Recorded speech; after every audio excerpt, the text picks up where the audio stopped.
Pessoal, japonesa, tô com essa furadeira para venda, tá? A Makoni K40.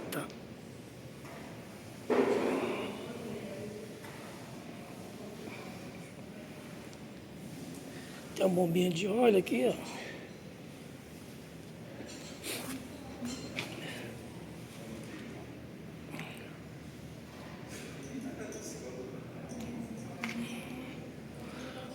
O motorzinho dela.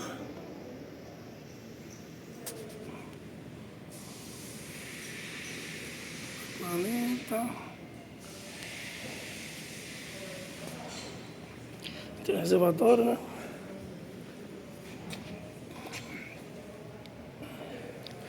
Aqui é a medida dela.